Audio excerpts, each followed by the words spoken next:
Kick the beat!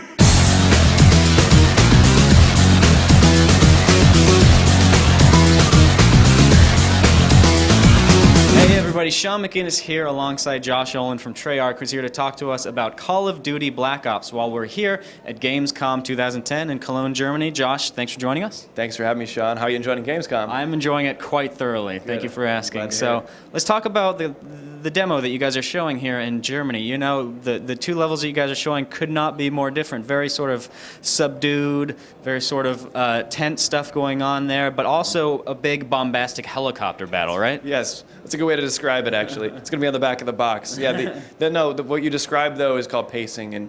And so it's one thing the game has to have its cinematic intensity that people expect. It's a Call of Duty, after all. But you can't have non-stop white-knuckle, edge-of-your-seat action the entire way through, or it's going to get monotonous or boring, or you're just going to be exhausted.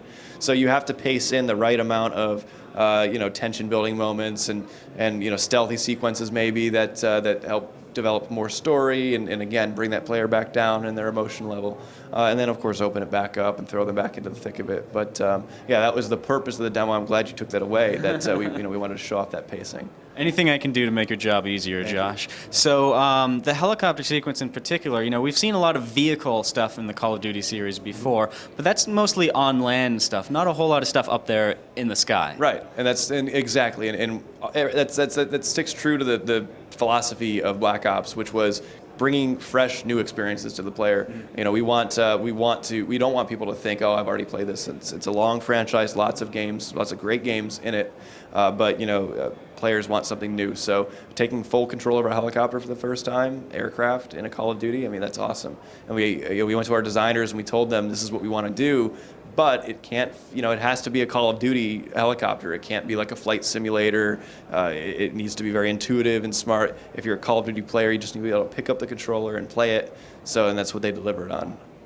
And how about that other level that we played, the one with more sort of stealthy approach? It looks like that's one of the ones where you get a real good feel for that whole deniable ops feel, right? Yeah. And so in Victor Charlie, your goal was to infiltrate this Vietnamese camp, and you're searching for evidence of Soviet involvement in that region. And one of the antagonists in the game is named General Kravchenko, so he's who you're after. So yeah, and those stealth sequences, they really do. They help build that tension, and there's a lot of story elements that are tossed in between. Some levels one of the levels we showed at E3 was WMD, which takes place in Soviet Russia. But similarly, there was some stealth tactics with that crossbow, and again builds the tension. But I mean, if you set off an alarm, if you blow something up, then it's going to be that traditional Call of Duty action that you know and love. So, you guys have showed off the game quite a few times so far. We've seen a few different levels out there, the various events so far. So let's talk about the types of reactions that you're getting to Black Ops. Tell us what you've been hearing from people out there relative to, what you guys were expecting when, at the beginning of development.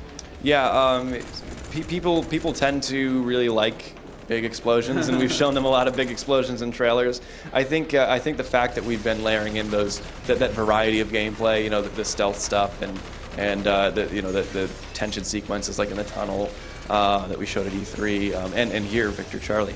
Yeah, I mean those are things that I think people are intrigued about.